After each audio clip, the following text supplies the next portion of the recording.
मिनाहिल वलीद की मंगेतर से कहती है कि आप मेरे बारे में कभी भी गलत मत समझेगा। मुझे नहीं पता था कि आप ये सारी बातें सुन रही हैं। मेरा मकसद आपको तकलीफ़ पहुंचाना नहीं था। मैं सिर्फ़ और सिर्फ़ वलीद को और आप लोगों को खुश देखना चाहती हूँ और आपकी खुशी की खातिर कुछ भी कर सकती हूँ। जिस पर वो उससे पूछती है कि मुझको साफ-साफ बताओ, क्या तुम भी उससे प्यार करती हो? जिस पर वो खामोश हो जाती है, जिस पर आगे से वो भी कहती है कि तुम्हारी खामोशी ये बता रही है कि तुम्हारे दिल में सिर्फ़ और सिर्फ़ वलीद है, इसके अलावा कोई नहीं। और मैं ये गज़ब कभी नहीं कर सकती, कभी किसी को इतनी तकलीफ़ नहीं दे सकती हूँ कि उसकी ज़िंदगी जीरन हो जाए। इसलिए मैं चाहती हूँ कि आप दोनों एक हो जाएँ। लेकिन जी आप देखेंगे कि वो कहती है मैं खुद आंटी से बात करूँगी। आंटी आपसे बिल्कुल भी ख़फ़ा नहीं होंगी। वो वलीद से बहुत प्यार करती हैं, इसलिए ऐसा कभी नहीं सोच सकती। उसको तो कभी भी दुःख में नहीं देख सकती हैं। लेकिन जी आप देखेंगे कि जैसे ही आंटी से बात की जाती है, आंटी तो ऑलरेडी ज़ुबान दे चुकी है, जिसकी वजह से आंटी काफ़ी हैरान होती है और कहती है कि आखिर कोई ऐसा कैसे कर सकता है। मुझे तो समझ नहीं आ रही कि आप लोगों के दिमागों में क्या चल रहा है, क्यों आप लोग बेवकूफ़ों वाली हरकतें कर रहे हैं। मैं नाहिल, अगर तुम्हारे दिल में ऐसा कुछ था तो तुम मुझे पहले ही बता देती, बड़े ज़माने में इस तरीके से मैं जलील तो ना होती। जिसको सुनकर मैं नाहिल कहती है कि आंटी मैंने कुछ भी नहीं किया, मैंने आज भी वलीद को वही जवाब दिया जो मैंने कल दिया था। तो इसलिए बेहतर यही है कि आप ऐसा मत सोचिए। क्यों आप सोच-सोच कर अपना दिल हल्कान कर रही हैं? लेकिन जी आप देखेंगे कि मिनाहिल की बात कहाँ सुनी जाएगी, लेकिन अब जाकर सच सामने आ जाएगा और वो वलीद से साफ-साफ कह देगी कि मैंने फ़ैसला कर लिया था कि मैं सब कुछ बदल डालूँ और अपनी ज़िंदगी एक नए तरीके से शुरू करूँ। लेकिन काश मैं ऐसा कर सकती, मुझे तो मोहलत ही नहीं मिली। मेरे तो ऊपर वाले लोग मेरे ऊपर ऐसे सवार हैं कि मुझे खुद कुछ समझ नहीं आ रही कि मैं क्या करूं। लेकिन जी आप देखेंगे कि माजदा की परवाह करनी उसने कब की छोड़ दी, क्योंकि वो जानती है कि माजदा की परवाह करने से कुछ भी फ़ायदा नहीं होगा। सिर्फ़ और सिर्फ़ रुसवाई और टेंशन के अलावा उसको कुछ भी नहीं मिलने वाला। इसलिए माजदा की बातों में आना, उलझना उसने बिल्कुल छोड़ दिया है। कि अब ये चीज़ें बहुत ज़्यादा ज़रूरी हो गई हैं। लेकिन जी आप देखेंगे कि मिनाहिल ने भी फ़ैसला कर ही लिया है।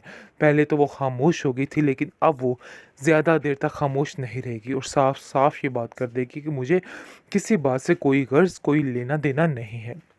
बात ये साफ और बिल्कुल तय है कि अब उसे किसी बात की कोई ज़रूरत नहीं है, टेंशन लेने की कोई भी बात नहीं है। आप देखेंगे कि वलीद जो है वो काफ़ी ज़्यादा थका-हारा, परेशान बैठा है, क्योंकि उसको कुछ समझ नहीं आ रही। लेकिन वो लड़की सबकी मुश्किलात को हल करने वाली है और ख़ुद सब कुछ बोल देगी, क्योंकि मिनाहिल भी अपने दिल की बात अब आगे नहीं बढ़ाना चाहती है। वो जानती है कि जैसे ही कोई बात होगी, को घर में सबसे बड़ा तमाशा माजदा करेगी। लेकिन ख़ैर उसको माजदा की भी अब कोई परवाह बाकी नहीं रही। उसने जो सोचना था सोच लिया है। अब वो किसी की परवाह नहीं करेगी। उसको पता होगा कि जो कुछ हो रहा है सब कुछ बेहतरीन होगा। इसलिए टेंशन लेने की कोई भी बात नहीं है। आप देखेंगे जी माजदा जो है इस कदर परेशान है कि आखिर मेरी बेटी के साथ हो क्या गया, क्योंकि जैसे ही वो उससे कॉन्टैक्ट करने की कोशिश करती है तो उससे रास्ता जो है, उससे जो बातचीत है वो बिल्कुल ख़त्म हो जाती है। उसको कुछ समझ नहीं आती और वो कहती है कि देखो ये तुम्हारी मिनाहिल वजह से हुआ है। तुमने जहाँ पे जाती हो अपने ही तमाशे खड़े करके आ जाती हो। आज तुम्हारी वजह से वलीद का घर कैसे सुनसान है, उस लड़की ने भी जवाब दे दिया, जिसकी वजह से वो लोग काफ़ी ज़्यादा परेशान हैं। जिस पर वो कहती है कि मैंने तो किसी से कुछ नहीं कहा और ये अलहदा बात है कि उन लोगों ने खुद हर चीज़ को सुन लिया है। तो इसलिए मुझ पर इन सब चीज़ों का ब्लेम डालना छोड़ दीजिए। अब आपकी मैं एक नहीं सुनूँगी। अब आपको मेरी बात समझनी होगी कि मैं क्या कहना चाह रही हूँ। ये फ़िज़ूल बातें करने का कोई फ़ायदा नहीं। वलीद मिनाहिल के पास आके कहता है कि मेरा दिल किसी भी तरीके से मुत्तमिन नहीं हो रहा है। ऐसा लग रहा है कि किसी के साथ धोखा कर रहा हूँ। आखिर तुम ही बताओ कि मुझे क्या करना चाहिए? जिसको सुनकर मिनाहिल कहती है कि आपको अपने दिल को कंट्रोल करना चाहिए, क्योंकि यही एक वाहिद रास्ता है और आपको अपनी माँ की बात को मानना चाहिए। उनकी बात को कतई नहीं टालना चाहिए। लेकिन आप देखेंगे कि उसकी माँ भी काफ़ी ज़्यादा हैरान है कि आखिर ये सब कुछ क्या हो गया? वलीद कैसे मान गया? लेकिन वलीद का दिल अभी भी इस चीज़ के लिए गवाही नहीं दे रहा, किया जिस लड़की के साथ वलीद की मंगनी करने की कोशिश की जा रही है, वो लड़की सारी दास्तान सुन लेगी और काफ़ी ज़्यादा हैरान होगी क्योंकि उसको तो अंदाज़ा ही नहीं था कि आखिर ये सब कुछ क्या हो रहा है। वलीद की माँ कहती है कि देखो बेटा, अगर अभी भी तुम्हारे दिल में ऐसा कुछ है तो मुझे ज़रूर बताना। मुझे खुद को समझ नहीं आ रही कि आखिर क्या मामला होगा और क्या नहीं होगा। लेकिन जी आप देखेंगे कि एक ही बात वलीद कह रहा है कि मैं आपकी मर्ज़ी के बगैर कुछ भी नहीं कर सकता। आप जो कहेंगी, जैसा कहेंगी वैसा ही होने वाला है। लेकिन क्या हो सकता है, क्योंकि सारे मिनाहिल के ख्वाब फिर से चकनाचूर हो गए। और लेकिन सबसे अच्छी बात ये हुई है कि जो उस लड़की ने खुद अपने कानों से सारी असलियत को सुन लिया है। और ये एक फ़ायदा ये हो गया है कि अब वो खुद इस चीज़ के लिए हामी नहीं भरेगी और साफ साफ कह देगी कि आंटी आप बहुत ज़्यादा नाइंसाफ़ी कर रही हैं, आपको ऐसा नहीं करना चाहिए। बल्कि वलीद की जहाँ पे मर्ज़ी और रज़ा शामिल है, आपको वहीं पे उसकी बात कर देनी चाहिए। ये बात बिल्कुल नाकाबिले बर्दाश्त है और बिल्कुल गलत है। जिसको सुनकर वो कहती है मिनाहिल से कि मिनाहिल, तुम मुझे एक बात बताओ कि आखिर तुम्हारा क्या दिल है? मैं तुम्हारी मर्ज़ी के बगैर तो कुछ भी नहीं कर सकती।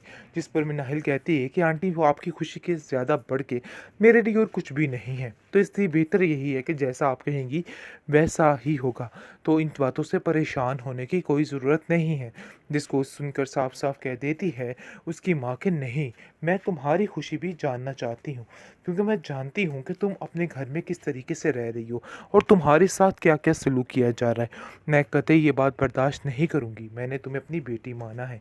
दूसरी तरफ माजिदा जो है वो साफ-साफ कहती है कि देखो, तुम्हारी हरकतें मिनाहिल मैं बड़े अच्छे तरीके से समझ रही हूँ कि तुम इधर क्या करना चाह रही हो। इधर ये तमाशे नहीं चलने वाले हैं। छोड़ दो इन हरकतों को, जो तुम्हारे दिल में चल रहा है ना, उसको तुम्हें निकालना ही होगा। क्योंकि मुझे लगता है कि अब ये चीज़ें बहुत ज़्यादा ज़रूरी हो गई हैं। लेकिन जी आप देखेंगे कि मिनाहिल ने भी फ़ैसला कर ही लिया है। पहले तो वो खामोश हो गई थी, लेकिन अब वो ज़्यादा देर तक खामोश नहीं रहेगी और साफ-साफ ये बात कर देगी कि मुझे किसी बात से कोई गर्ज़, कोई लेना-देना नहीं है।